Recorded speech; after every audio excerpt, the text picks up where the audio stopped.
ఆదిలక్ష్మిని confuse చేయడానికి జగదాత్రి, అవును పిన్ని గారు, ఆ బాబు చెప్పేది కూడా అంతే కదా, మీ దగ్గరున్న బాబు ఆ బాబు కాకపోతే అక్కడ ఇంకో బాబు ఉంటాడు కదా, అంటే ఇద్దరు బాబులు ఉన్నట్టే కదా, ఆ బాబు అదే అడుగుతున్నాడు కదా అని ఆదిలక్ష్మి నీకు కన్ఫ్యూజ్ చేస్తూ ఉంటుంది జగదాత్రి. కానీ ఆదిలక్ష్మికి మాత్రం ఏమీ అర్థం కాదు.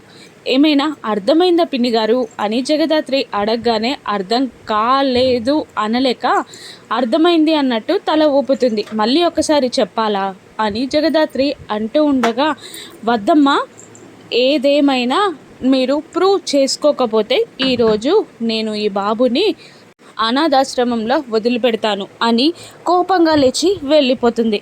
మీరేం టెన్షన్ పడకండి వదిన, రాజు కేసు సాల్వ్ అయిపోతే ఆటోమేటిక్గా ఇది కూడా సాల్వ్ అయిపోతుంది, మేము చూసుకుంటాం వదిన, మీరు కూడా టెన్షన్ పడకండి అన్నయ్య అని అంటూ జగదాత్రి కేదార్లు అక్కడ నుండి వెళ్ళిపోతారు. అక్కడ నుండి డైరెక్ట్గా రాజు ఇంటికి వెళ్తారు జగదాత్రి కేదార్. అక్కడ రాజు రిలేటివ్ ఒకరు కనబడతారు. ఇక ఏంటి మేడం ఇక్కడికి ఎందుకు పిలిచారు అని అతను అడుగుతూ ఉండగా, మీ అన్నయ్య మర్డర్ కేసుని మేము సోదా చేయాలి అనుకుంటున్నాం, అందుకని ఇంటిని సర్చ్ చేయాలి, మీరుంటే బాగుంటుందని పిలిపించాం అని అంటూ తాళం తీయమని ఆ కీని అతనికిస్తుంది జేడి. ఇక ఓపెన్ చేసి లోపలికి వెళ్ళగానే అంతా వెతుకుతూ ఉంటుంది జేడి. ఏం వెతుకుతున్నారు మేడం అని అతను అడగగానే, మీ అన్నయ్య డిఎన్ఏ రిపోర్ట్స్ మారుస్తున్నాడని మాకు ఇన్ఫర్మేషన్ ఉంది, వాటికి సంబంధించిన సాక్ష్యాధారాలు దొరుకుతాయని అంతా వెతుకుతున్నాము, ఆయన బ్యాంక్ లిస్ట్ చూసాం కానీ అందులో హ్యూజ్ అమౌంట్ లేదు, కాబట్టి ఖచ్చితంగా క్యాషే తీసుకుని ఉంటాడు, ఆ క్యాష్కి సంబంధించిన వివరాలు ఒక నోట్బుక్లో ఖచ్చితంగా నోట్ చేసుకొని ఉంటాడు, అందుకే వెతుకుతున్నాం అని జేడీ చెప్పగానే అలాగే మేడం అంటాడు. ఇక కబోర్డ్స్ అన్నీ వెతకగా కేడీకి క్యాష్, జేడీకి డైరీ దొరుకుతుంది. డైరీ అని అంటూ ఓపెన్ చేసి అందులో డిఎన్ఏ రిపోర్ట్ మార్చడానికి అమౌంట్ అని రాసుకొని ఉంటాడు రాజు. అందులో యువరాజ్ పేరు పక్కన 50,000 కనబడగానే, అంటే డిఎన్ఏ రిపోర్ట్ మార్చింది యువరాజ్ అని కోపంగా పిడికిలి బిగిస్తాడు కేదార్. ఆ కింద గిరిధర్ రాజు అని కూడా కనబడుతుంది. ఈ గిరిధర్ రాజుని ఎంక్వైరీ చేస్తే అన్ని విషయాలు బయటికి వస్తాయి. ఈ రాజు లాస్ట్ కాల్ ఆ సురేష్ కన్నా ముందు గిరిధర్ రాజు అని ఉంది. ఆ అమ్మాయి గీత చేయి పైన కూడా రాజు అన్న పేరుంది, ఈయనని ఎంక్వైరీ చేద్దాం పదా అని అంటూ పోలీస్ స్టేషన్కి వెళ్తారు జేడీ కేడీ. అక్కడ కానిస్టేబుల్ని పర్మిషన్ అడిగితే, ఇంట్రాగేషన్లో ఉన్నప్పుడు మా సార్ని డిస్టర్బ్ చేస్తే కోపం వస్తుంది అని అంటూ ఉండగా గిరిధర్ ఎవరినో కొడుతూ ఉండగా జేడీ కేడీ అక్కడికి వెళ్తారు. ఏయ్ ఎవరు మీరు, వెళ్ళండి అని గిరిధర్ అరుస్తూ ఉండగా వాళ్ళు ఐడెంటిటీ కార్డ్ చూపించగానే, సార్ నేను వద్దన్నా వినకుండా వచ్చేశారు అని కానిస్టేబుల్ అంటూ ఉంటాడు. అది చూసి గిరిధర్ భయపడిపోయి, ఎవరో కాస్త తెలుసుకొని మాట్లాడు, వాళ్ళు జేడీ కేడీ, రండి మేడం అంటూ లోపలికి క్యాబిన్లోకి తీసుకెళ్లి జేడీ కేడీని కూర్చోబెడతాడు. చెప్పండి అని అంటూ ఉండగా, ఒక మర్డర్ కేసుపై ఇన్వెస్టిగేషన్ చేయడానికి వచ్చాం, డిఎన్ఏ రాజు అనగానే కాస్త టెన్షన్ మొదలవుతుంది. ఎవరు అని అంటూ ఏమీ తెలియనట్టే మాట్లాడుతుండగా, ఆ రోజు డిఎన్ఏ రాజు ఎంక్వైరీ చేస్తున్నప్పుడు మీ కార్ అక్కడ కనబడింది అంటూ కార్ నెంబర్ని కూడా చెప్తుంది జేడీ. కేసు పని మీద వచ్చుంటాను మేడం అని గిరిధర్ బుకాయిస్తాడు. మరి గీత అనగానే టెన్షన్ ఇంకా పెరిగిపోతుంది. ఇప్పుడు చెప్పండి, గీత కూడా తెలీదా మీకు అంటూ ఉండగా, లేదు గీతాకి నాకు ఏ సంబంధం లేదు, ఆ రాజుని నేను చంపలేదు అనేస్తాడు గిరిధర్. మీరు చంపారు అని సంబంధం ఉందని మేము అనలేదు, మీరే అంటున్నారంటే ఏదో ఉండే ఉంటుంది, మేము చెప్పమంటారా?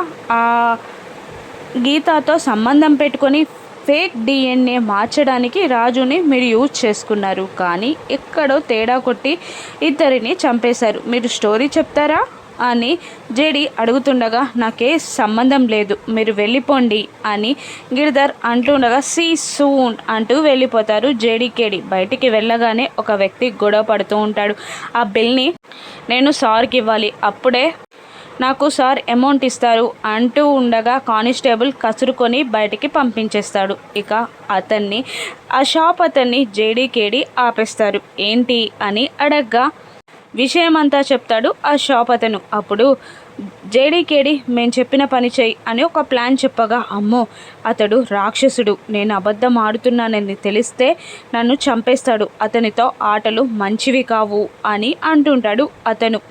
చిన్న కేసున్నందుకు నాపై నిఘా పెట్టాడు, ఎప్పుడు ఏ సామాన్ తీసుకుపోయినా డబ్బులు ఇచ్చేవాడు కాదు, అమ్మో మా వల్ల కాదు అని షాప్ కీపర్ అంటూ ఉండగా, ఇక లేదు అటువంటి వాడు బయట ఉండడానికి మంచిది కాదు, మీ డబ్బులు కూడా మీకు వచ్చేలా చేస్తాం అని జేడీకేడి అనగానే అలాగే అని లోపలికి వెళ్తాడు. సార్ బిల్ తీసుకొచ్చాను అంటూ ఉండగా, ఎవరిని రావద్దని చెప్పాను కదా అని గిరిధర్ అరుస్తుంటాడు. చెరువు దగ్గర రాజు అంటాడు షాప్ అతను. ఇక నువ్వు వెళ్ళు అని కానిస్టేబుల్ని పంపించేసి, ఏంటి చెరువు దగ్గర రాజు ఏం మాట్లాడుతున్నావు అని అంటూ ఉండగా, ఆ రోజు మీరు తాడు తీసుకెళ్లారు కదా, బిల్ ఇవ్వడానికి మీ వెంట పడ్డాను, అప్పుడు ఆ అమ్మాయిని రాజుని మీరు చంపడం నేను చూశాను సార్ అని అనగానే, గిరిధర్ టెన్షన్గా వాడిద్దరూ చాలా పెద్ద క్రిమినల్స్, అందుకే చంపేశాను, నువ్వు ఈ విషయాన్ని ఎక్కడా చెప్పకు అని ఎస్ఐ గిరిధర్ బెదిరిస్తూ ఉండగా, అవునా ఇప్పుడే ఎవరో తెలియదన్నారు అంటూ జేడీకేడి వెనకాల నుండి వస్తారు. ఆ తర్వాత కేడి గిరిధర్ని ఒక్కటి పీకి, ఇప్పుడు చెప్పు స్టోరీ అనగానే చెప్పడం స్టార్ట్ చేస్తాడు. మేడం మీరన్నట్టే ఆ గీతతో నేను అక్రమ సంబంధం పెట్టుకున్నాను, నన్ను పెళ్లి చేసుకోమని కొన్ని రోజులు తిరిగింది, ఆ తర్వాత దాని బిడ్డకి నన్ను తండ్రిగా ఉండమంది, అయితే నేను DNA రిపోర్ట్ని చూపించమన్నాను, DNA టెస్ట్కి రాజుని పిలిచాను అని అంటూ ఉండగా, ఆ DNA మార్చడానికి నువ్వు వాడికి పైసలు ఇచ్చావు అంతేనా అని జేడీ అడుగుతుంది. అవును మేడం, కానీ తను నమ్మదు అని నేను అనుకున్నాను, ఊరి చివరికి తీసుకెళ్ళాను, నేను అనుకున్నట్టే గీత నన్ను నమ్మలేదు అని అంటూ జరిగింది చెప్పడం స్టార్ట్ చేస్తాడు. ఇక DNA మ్యాచ్ అవ్వలేదు అని రాజు చెప్పగానే, మీరు అతను కలిసి ఏదో చేశారు, నా కొడుకు మీ బిడ్డే అని గీత గట్టిగా అరుస్తూ ఉండగా, ఆ బండకి గీత తలనేసి కొట్టి చావకపోయిన వాళ్ళ గొంతుకి తాడుని బిగించి ఊరేస్తాడు. అదంతా రాజు చూస్తూనే ఉంటాడు. ఈ విషయం ఎక్కడా చెప్పకు అని రాజుని బెదిరిస్తూ ఉంటాడు గిరిధర్. చెప్పండి సార్, కానీ 10 లక్షలు కావాలి అని అనగానే రాజుని కూడా పొడిచి చంపేస్తాడు గిరిధర్. నా అక్రమ సంబంధానికి సాక్ష్యాలు ఉండొద్దు, నా మర్డర్ కేసు బయటికి రాకూడదు అని రాజుని కూడా చంపేశాను మేడం అని ఎస్ఐ ఒప్పేసుకుంటాడు. దాంతో కోపంతో రగిలిపోతుంటారు జేడీకేడి. ఇక యువరాజ్ విషయం బయట పెట్టాక కౌశికి ఏ శిక్ష వేస్తుందో రాను ఎపిసోడ్స్లో చూద్దాం. Thank you for watching.